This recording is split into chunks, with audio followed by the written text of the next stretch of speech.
What's up, creative people? This is Creativity is an Idea podcast, a source of creativity for creative people and anybody who admires creative things and wants to be entertained and inspired to do whatever they want. So I tell you what, this episode 34 was with Manny Mac. He's in the video production industry. He's really a good people. I like saying that. And tell you what, this episode was quite long, so we divided it into two parts. This first one is going to share half of it, and the second part is going to be shared on Tuesday. So the first part is going to be shared on today's episode, which is Thursday, the 18th, and the next episode will be shared next week.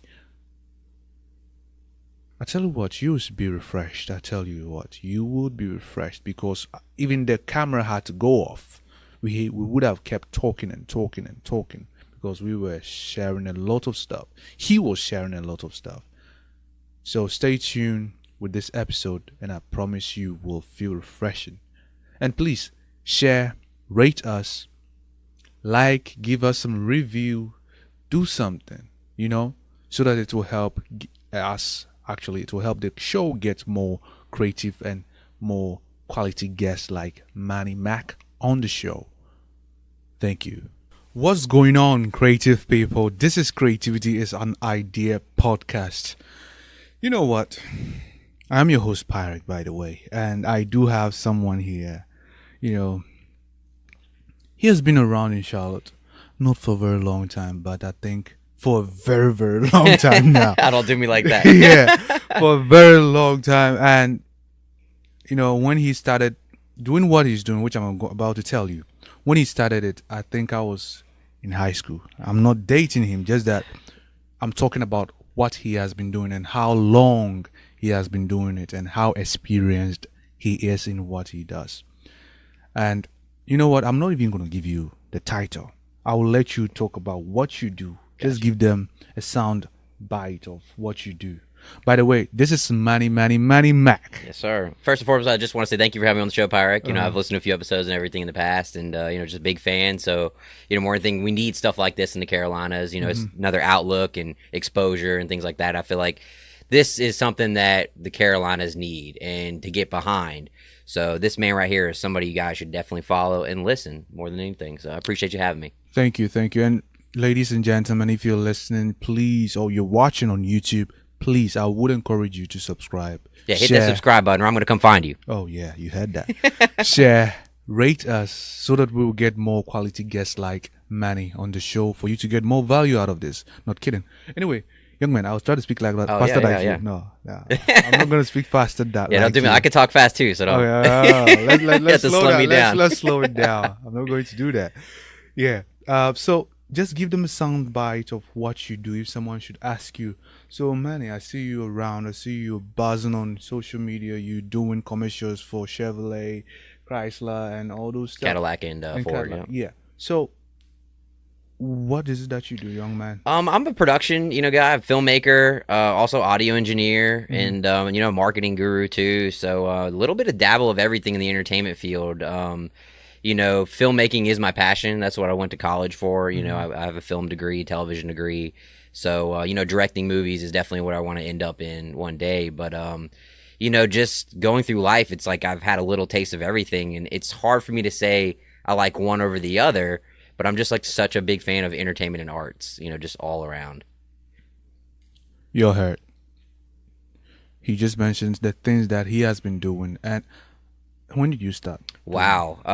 It's crazy. When I was a kid, cameras have come a long way since then. But I had a VHS camera, with the big tapes. You pop them in. Oh, my goodness gracious. You pop it on your shoulder. It weighs like 45 pounds. Someone will be carrying the lights. Yeah, right? Yeah, and you would hope you'd have some good light at that point. But no, we used to do funny skits and things like dress up and just be real crazy before YouTube, any of that existed back then. And I don't know, I always knew that I wanted to do something with filmmaking. I wasn't sure what it was, whether it was being in front of the camera or behind. But, as the years went along, I don't know. That's actually something I haven't mentioned to you yet, but I'm real big into pro wrestling, like WWE, wrestling you see on TV. So you wrestle? Yeah. Also, yeah, I'm a trained wrestler as well. And when I was younger, we built a ring in my backyard, and we used to do shows every Sunday. Like I had a group of friends that we'd all come over, and we would put on shows, and kids from the neighborhood would come watch, and that's really where I got a first sense of like production. We would put on a show, film it. I would edit it later on, and we'd put it online for people to watch, or edit it to VHS tapes and let people buy the tapes back then. So it's like I've always had a sense of production from that, and we started that when I was in 6th grade, when I was when I was real young, and that progressed all the way through high school. We kept doing shows, and we obviously moved out of my backyard and went more into gyms and actually in front of crowds and stuff like that. So it became a company unto itself, and that part of production, I think, is what led me to where I knew I wanted to do this, and I wanted it to go bigger and, shoot movies, documentaries, music videos. And, that's what I kind of had my eye of doing it in high school. I went to Charlotte Catholic here in Charlotte, and, they had a small theater kind of program. So, I was able to kind of dabble in that, build sets, things like that. And, from there, I went to Western Carolina College and, followed into their motion picture program. Yeah, that is excellent. You talking about you being a wrestler and doing skis and stuff. I would like you to tell me about your childhood. How was your childhood like, Manny? You know what? Shouts out to my parents, because they were definitely the force behind where what I've become today, and the fact that I went to private school my whole life. So we grew up middle lower class, and my family always had like a bigger vision for me and my sister. So they did whatever they could for us to go to expensive private schools, and we were not wealthy at all. We were driving the 45 minutes to go to that school. So being around those kind of people, I think they wanted us to have that kind of life and to kind of see a better life for ourselves, in that, you can achieve this. And I'm grateful for that, because, not only did it help give me obviously a great education, but it made me want to work hard. It made me see a future that I feel like I could have by just the type of friends I was around and seeing how their families lived. And it made me want to kind of have that type of lifestyle. And even a sense when I built a family, to have that luxury of just comfort, not necessarily wealth, but comfort, and we didn't really have that. Like, we were treated great. We had whatever we wanted in a sense of toys, or, and the things of childhood love. But, we weren't wealthy in that way, but my parents knew that we could become that within ourselves. And so that's where they knew with education that was kind of the forefront for us. The forefront for you. Something you mentioned makes me want to say this, and it's something I'm just going to make reference to something I saw. Was it yesterday? I went to the mall, right? Pineville Mall, and I had my car parked, I think, in front of dealers way back. And when I was coming out, I saw this white car parked next to mine. That is a Bentley, because I can spot a Bentley from 500 or a mile away. Of course. And I'm like, wow, this is so simple, but it's strong. You can see Bentley. Sat in my car, and I saw this man walking. What is he going to do? This black man, tall, he's wearing jeans and a dress shirt tucked in, his phone in his hands. And he looked at me, I looked at him. I didn't say anything. He went to the car, opened it, sat in. I looked at him when I was driving by. And in my head, I'm like, he looks like me. And I'm not talking about color. I'm talking about his stature. Yeah. He's a tall guy. Yeah. Black guy. And if he stands next to my family, my dad, my uncle, you probably think he's part of the family, but he's not. That's right. How he looked like in his face and stuff. Perception, yeah. And I'm like, that could be me. That's right. So it sort of had a mental picture bent into my brain that is possible. I don't know what he does. That's right. I don't care what he does. That's right. I have to be naive that it's possible.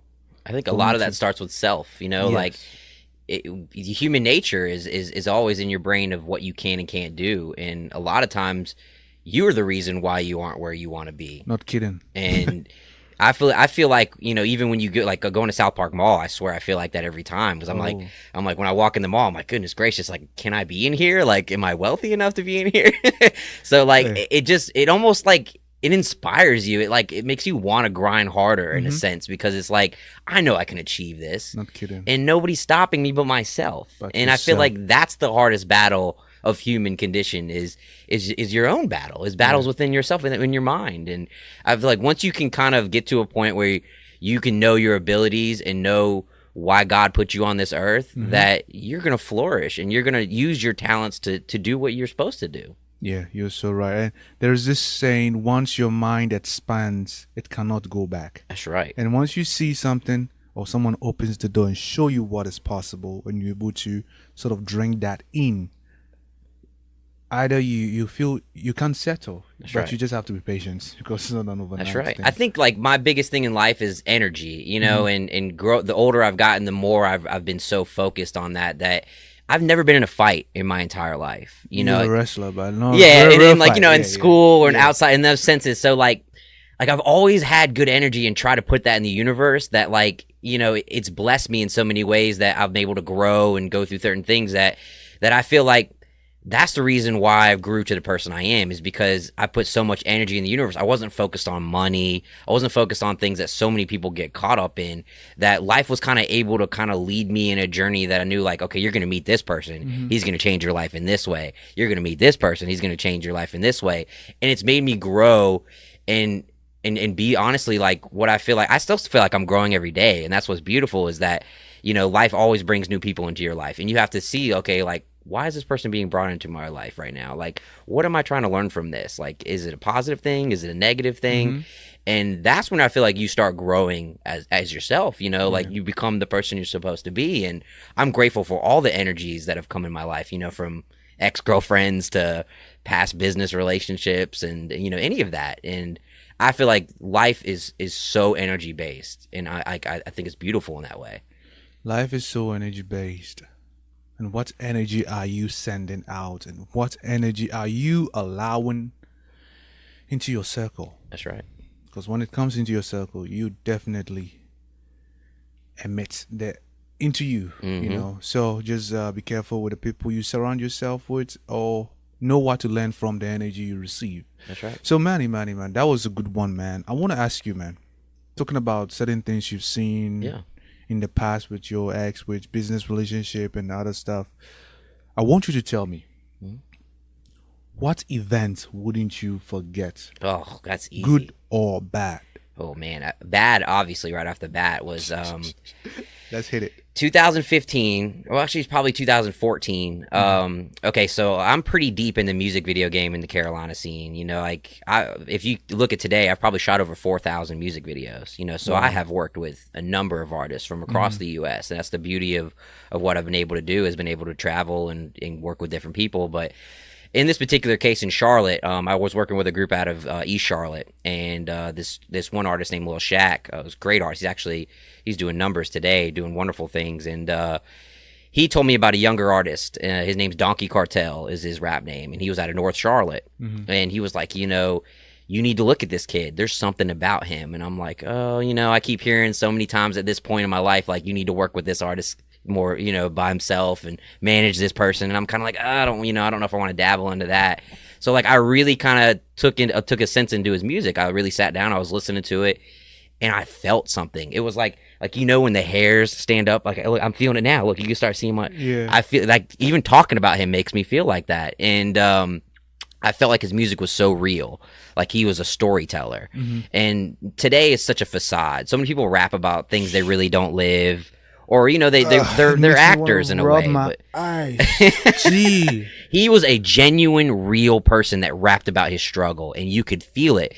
And there was just something that drew me in. And not only that, but at this point in my career, I had a pretty good, like, a lot of eyes on me. So people were watching my movement real heavy. So I knew, okay, maybe if I worked with this kid and I had my movement and he had his movement, we could come together and really make something out of this. And, you know, he was a trouble kid in the streets. You know, he was on 2 ankle monitors at the time. I mean, in and out of jail. Wow. Yeah, I mean, that's, crazy. So I was like, maybe I could help this kid, you know, maybe I could change his life for the better and keep him focused. And so it was like from the first moment I met him, when we shot our first video, we did like 20,000 views the first day that we put the video out. I mean, I was mind boggled. I was like, oh my gosh, like we have something here. And so I'm like, okay, cool. Like, let's work together. Let's do this. So like, we basically started working together full time. And as I was doing other artist shoots and I'm showing up in different hoods, different neighborhoods, there are people singing and rapping his songs, like little kids, other artists. So like, I'm feeling how viral it's becoming, like right underneath my feet. Like, I know it was getting bigger than what me and him could even think of. And, you know, we probably shot 15, 20 videos and, you know, we really, really grinded it out. And, you know, there was a lot of senseless violence at that time between neighborhoods, West Side, North Charlotte kind of vibe. And, people. Yeah, you know how that goes. And, you know, there was this actually Christmas Eve of 2015. He was in the mall, and there was a situation, an altercation with another group, and some gunshots fired off, and an off-duty police officer kind of intervened and shot and killed my artist. That was my artist, yeah, Donkey Cartel, yeah. Man, I saw that on TV, and I'm like, damn, what are these people? These people are dumb. Why they? Yeah, right. And Christmas Eve too. Yeah, yeah. I remember that video. Someone, So yeah, that was my artist, and you know, that was something I'll never forget. You know, like I even remember the phone call when, you know, so many people were telling me and I didn't believe it, and like I just broke down in tears. And you know, like at that point, I built my studio. It's about 30 minutes outside of Charlotte. I built it for him. You know, I was using this as his escape to get out of Charlotte, clear your mind, work, concentrate on your music, a place to shoot videos. Like that's who I built it for. So like for those 2 weeks, I just shut down. Like I didn't want to do nothing. I contemplated burning the whole place down. You know, I just was lost. And like I knew that like he was like almost like a part of my life at that point, that like we would talk every day. You know, I felt like I lost that. Like I was waiting for him to call me. Like I didn't believe it happened. And you don't know that until it's gone, that feeling of something that you're so used to. And I almost didn't know how to carry on. You know, my partner at the studio at the time, you know, he really kind of pushed it under me. It was like, you know, let's get the studio going full time.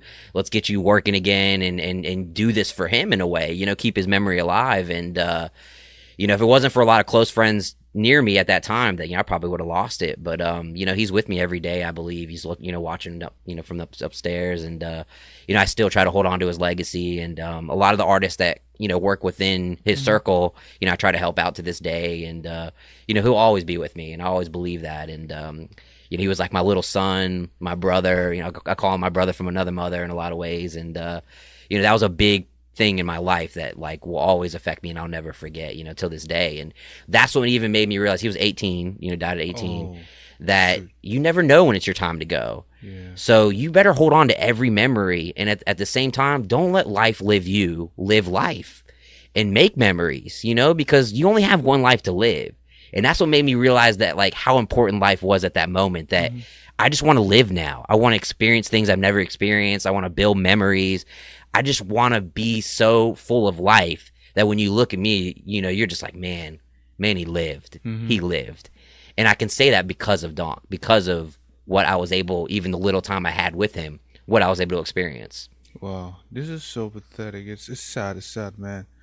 I remember that on the news. I'm like, is it because of pride? It could have been called up. Yo, who pulled the first gun out? Right. And there's so many different stories and speculation, but you know, you never really know unless you were actually there. He was in the shoe store. Yep. And I think the off-duty police, you know, Yep. And you know, it's like, you know, Christmas Eve chaos, like there was so much going on, so it's hard to really know. You know, and you know, you think mall shooter, something crazy. So you know, like I understand what happened. In a sense, I'm glad it was a police officer and not somebody in a rival group, because I think it would have spelled out into more street stuff. Oh yeah. And you know, in a lot of ways that a negative turned into a positive, because 2 months later, his girlfriend had a daughter. So a life, you know, left and a life came. So, and his daughter is gorgeous, you know, a beautiful girl and looks just like him. So, you know, that's the universe. The universe works in mysterious ways. And in a sense, a life got taken, but a life came. Him. Yeah. And she is a spitting image of him. Wow. May his soul rest in peace. And Absolutely. also, not to bring this in, but may this lady who just got shot yesterday. I seen that. Yeah, may her soul rest in peace. I guess it was probably some crap thing. I don't know what it was, but I just drove by, came home, and around 1 or something, I decided to, go to the 7-Eleven just right here to get something and come back. And I couldn't go. There were cops. I'm like, whoa. So I parked my car and walked to the 7-Eleven. And I found out that, the lady who used to stand here sometimes and say, hey, do you want to give me this and stuff? But she had a gun. She had a gun, and I don't know what happened. It's just a whole lot of information around that. So Crazy. the cops were doing investigation, how it happened. And See, I've never owned a gun, and I've never wanted to, because I always believe that like that energy follows you. And in a sense, like I'm kind of grateful that I never have, because now I really try to not be around. Like even ever since losing Donk, like I try not to put myself in situations like that or energy like that. I wish I had a gun. Yeah, so like I really feel like you are who you surround yourself with, and that's in a lot of ways, and even in a sense of where you are. Yeah. So you got to be careful. And nowadays people don't care. Like it's senseless violence. It's crazy. Like it's senseless. And you can be a bystander. That's right. That is what you That's right. can't control. You are going somewhere. You are not planning to be in any violence. You've had your day planned, and yeah, you cut just short Shit. because you just came to the store at the wrong time. Life is weird sometimes. Anyway, Yeah. So Manny, tell me, man, when did you decide to become or start dabbling in the music, the film, the... Well, it's crazy. Like, when you go to film school, you think like, man, I'm going to make movies. I'm going to do this and do that. But like, one thing I will say about college and film school is they don't teach you what to do when you get out. So it's scary. You're getting closer to graduate. You're like, yes, cool, I'm done. Like, but then you're like, oh no, like, what the hell do I do now? I have all this knowledge. How can I start? Right? And they don't really teach you that. And I feel like that's a big thing that a lot of, I think the last year of college and film school alone, they should teach you like what to do when you get out of school, because we're not all son of Steven Spielberg or Michael Bay, So at that sense, it's a grind. So I knew what I wanted to do, but I didn't know how to go about it. So, luckily at the time I knew a few people that were musicians. So I thought, man, let me dabble and try to shoot some music videos. And, being the white boy in the hood, you kind of stand out pretty quick. So honestly, the first thing I did was I was like, man, where do the people perform? Where do they do open mics? There was a couple places, Studio 74 in Charlotte and Kilimanjaro's, One Mic Mondays. There's a few, like they don't really do them anymore, but they were like the cornerstone for local artists. So I just showed up, started filming people's performances, just, hey, what are you doing? Hey, what's going on? My name's Manny. Hey, you want me to upload this to YouTube? And it just became such a bounce effect that I did one video for one person and they were like, man, Manny's such a cool guy to work with. Domino. My phone just kept ringing, and I based a lot of my work off vibes.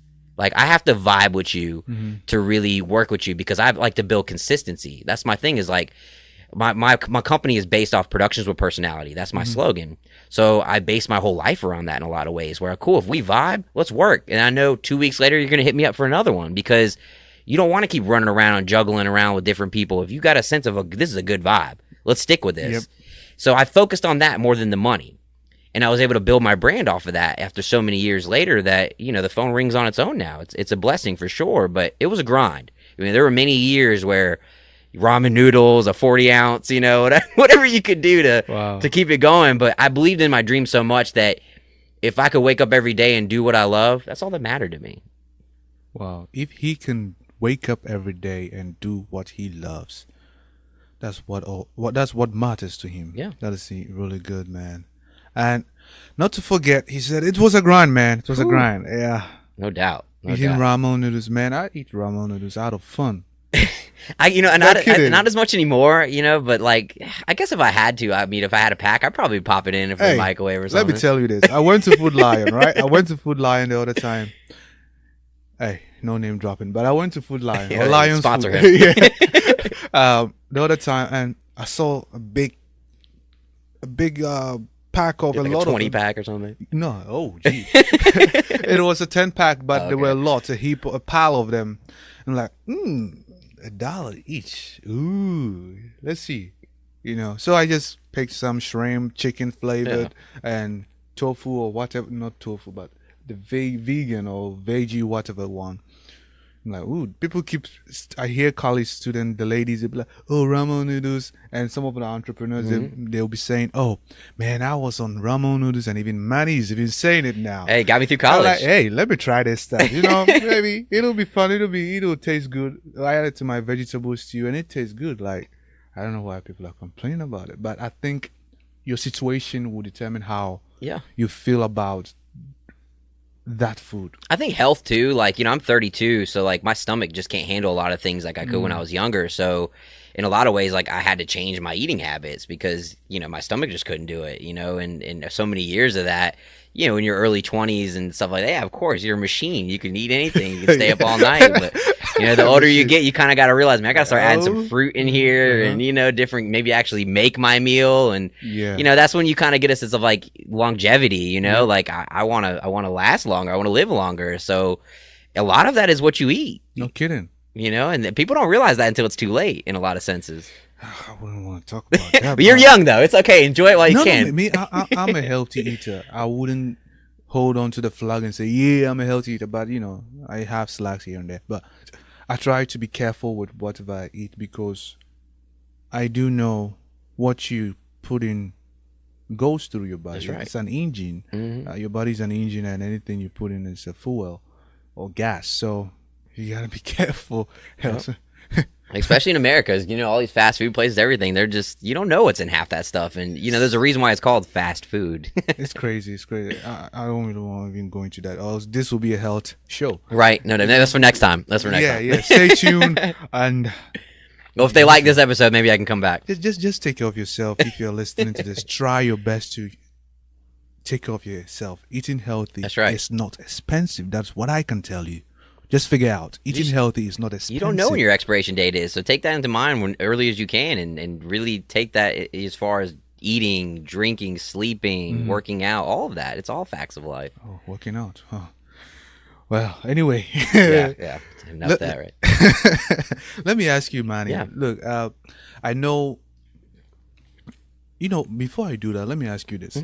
There is this Newton's law that says, I'm paraphrasing, in order for you to go up, there are certain things you have to let go or let down before you can move up.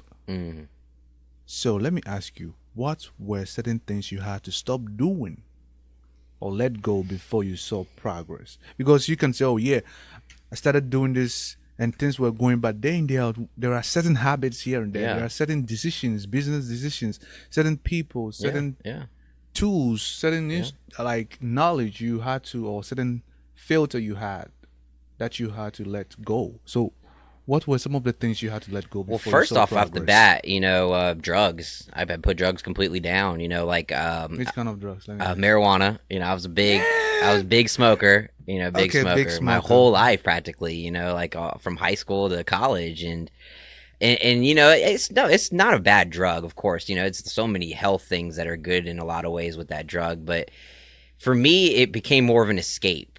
And I feel like when you get to that level, that's when it's not a good habit. And I didn't want to feel that way anymore. Like I felt like I was using it to cure depression in a lot of ways, or the bullshit of life, like, okay, well, I've had a long day, let me just smoke, or, oh, I can't eat, let me just smoke. And I use it as an excuse. And I felt like in a lot of ways towards the end, it started just dragging me down. So once I was able to kick that, I feel like now I'm just high on life. And adrenaline from life. Yeah, and I mean, I have more energy than I ever thought I could, and I thought I was gonna miss it for a while there, but the longer you not around it and you don't think about it, the more you put your energy into other places, and that's when you realize that like your mind is making all this up. It's a lot of it is mental. And once you get past that, you can do whatever you want to do. And I feel like now, like, I have a glass of, like we talked about before, I have a glass of wine here and there. I'm half Italian, so that's just in my blood. But, I don't know, like, I think just that natural cure of being high on life is what I love and I get a kick out of now. That in a sense of health. In business, I kind of had to get myself away from what I like to call Sunday artists. Tell me more. Sunday artists is what I feel like an artist is only doing music to be cool for their friends, or literally has no sense of actually what it takes to be an artist, the marketing, the actual like grind into it. They just do it because they're bored, or they just do it because it's fun. And in a lot of ways that doesn't work for everyone that's in that circle. So, if I'm shooting videos for 20 artists and not one of them takes it serious, and I'm doing that for years and years and years, I'm on a train that's just, it's going, but it's not going anywhere. And, I want to go somewhere, like I don't want to be late 30s and I'm like, man, I put all this dope work in, but it didn't take me anywhere. It didn't open the right doors. It opened doors, but you start opening in the sense of like, man, I really want to do movies. I want to do documentaries. I want to shoot corporate videos, commercials. Mm-hmm. So you kind of got to retrace your steps and get on a different train or move in a different direction. And I kind of had to realize that in a business sense. And now today, I'm shooting commercials for Chevy, Cadillac, Ford, and about to progress into my film side of things next year. So like, I feel like it was a necessary step for me, but it took me growing up, because when you start making money, you start doing things like that, you kind of just, man, this is cool. Like, this is easy. I'm just going to do this. But then you kind of realize like, well, like this isn't taking me where I want to be. It's just a rotation. It's rotating, it's moving, but it's not moving how you want it to move. Where the people you're facing, they are not really into the game. That's right. That's right. What it's like sometimes when I have a guest here, or I'm looking around trying to find a guest, or someone reach out to me. I ask them, how long have you been doing what you've been doing? I have to ask them some questions. At least the person who comes here has to be someone who has been consistent for the past 2 years, and it's not just doing any wishy-washy stuff like, right. Today I'll do it, tomorrow I'll do That's that. right. And one guy, I told him, you know what? See you in 6 months. Right? I said, I don't think you're ready. See you in 6 months. Ooh, that's a big wake-up call. Yeah. I sent him that. But he was able to reply well. He didn't take it offensive because I'm a blunt person sometimes. Me too. And I said, see you in 6 months. And then I booked, I was specific that this is the month I'll be hitting you up. I'll be checking up on you. And I booked it on my iPhone. And I took a screenshot and sent it to him. That during this day, if I'm alive, the Lord should help Absolutely, yeah. No doubt. Yeah. I will reach out to you. Mm-hmm. Even if I am not the current host and someone else is, I'll reach out to you because I'll still be managing everything that goes on with this and any other stuff related to this. So it's just, I just pray that anybody who sits in here or is part of this show or is being heard by someone, don't stop grinding. If they pivot, it's okay. It's that's right. life. It's life, no doubt. Yeah. You got to learn from that and keep going. But yeah, I think that's a big problem in the Carolinas is consistency. Anyone could go buy a computer tomorrow and buy a microphone and they're making music, like that's where we are today. YouTube, everything is saturated. So I feel like it's like who really wants to do this? And I think you can tell, like you said, in 6 months, like, okay, what were you doing these 6 months? Like, did you drop anything? In a sense, did you start learning the business side of it? Yeah. Because I feel like 99% of it is business and 1% is the actual music. And until you finally get that, you're realizing like you're not really doing anything. You're not going anywhere. Yeah. And having 100 views might seem cool, but that's not going to change your life. Trust me, I know how that feels. When I started this podcast, I'll put it out there, and I get the views, and I'm like, I'm chasing something of vanity. Yeah. I have to look at the downloads and the listenings and the feedback. That is what I want. Anything someone like you say should do to people. People should listen to it and they should get something out of it. Because I tell you, when we are done and I'm editing it, I'm going to feel refreshing. Because every time I'm editing the audio, I'm like, okay, wake up call for me. Ding. Yeah. This person said something good. Yeah. So I feel like when people are able to listen to this, it's going to help them. That's right. That's right. In a way. You know, in a lot of ways too. Like I've always understood that like you have to invest in yourself, and until you understand that, you're not going to be where you want to be. Like if I made $2,000, I probably took $1,000 and put it back into marketing myself because I knew that there was a bigger picture with that. Like it was going to rebrand me in a way of all these people that didn't know who I was going to finally see me or hear me. And same thing with this. Like when this drops, I'm going to market it because I believe that will help my brand in a way. So a lot of artists don't get that. And in a lot of sense that if you don't, like, that's what I feel like is the difference between a real artist and somebody that's just doing it for fun. Just doing it for fun. And one time a guest was here and we were saying this.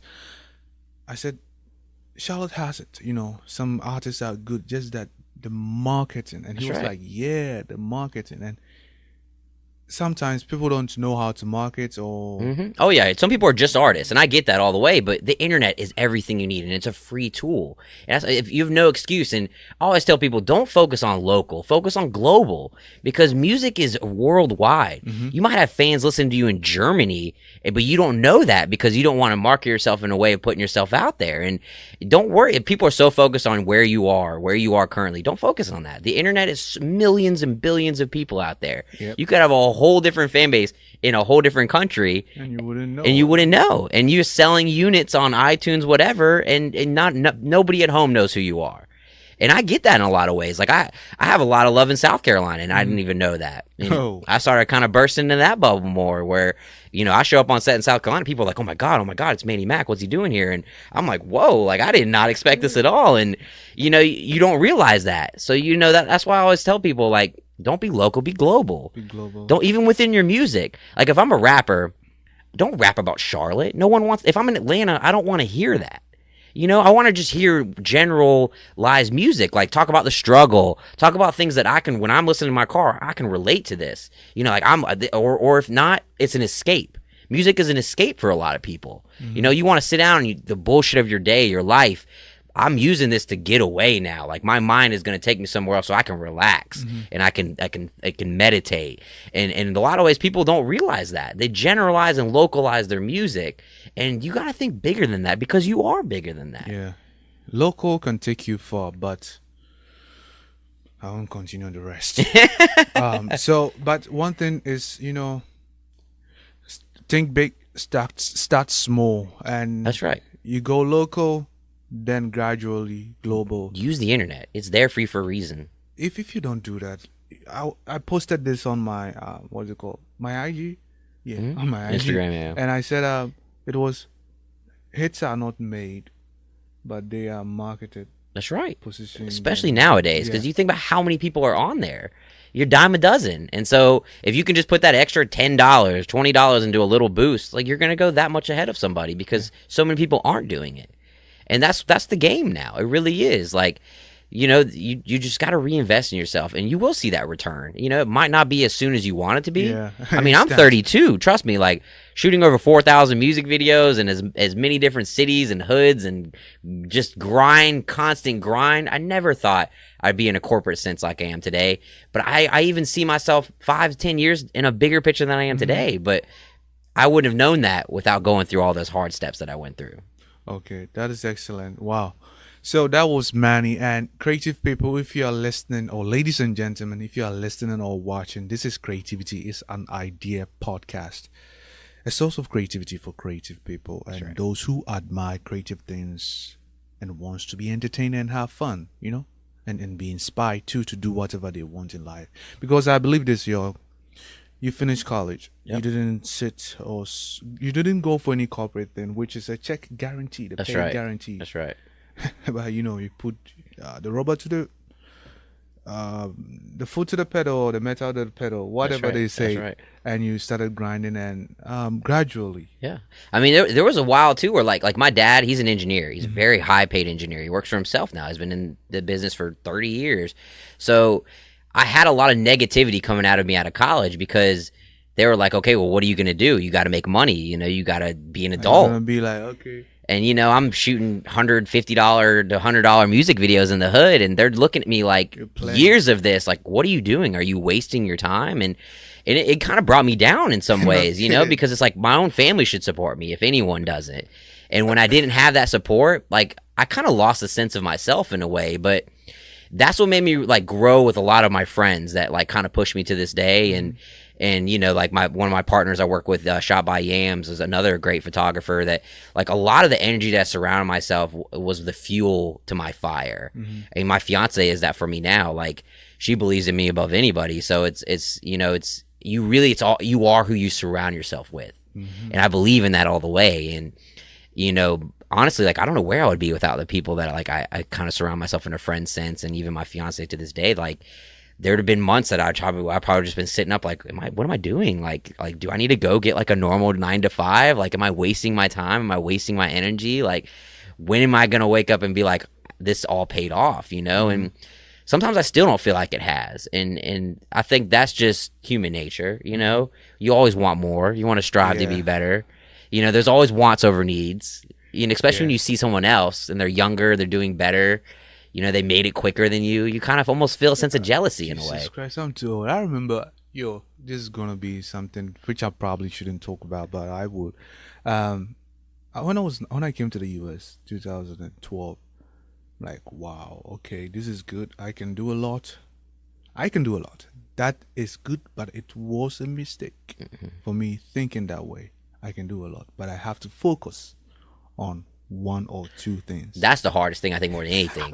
You put 20 hats on yourself. No kidding. And you're only doing 1% here, 5% here, but all of your talents isn't focusing on the one thing you should be doing. And but that's growth. That's life. That is life. It took me a while to learn from that, though. You had to, though. You had to go through that. That's the ladder of life. You had to go through that to realize what you needed to concentrate on. Yeah. Otherwise, you would probably still be doing the same thing, juggling 20 different things. That cycle or circle.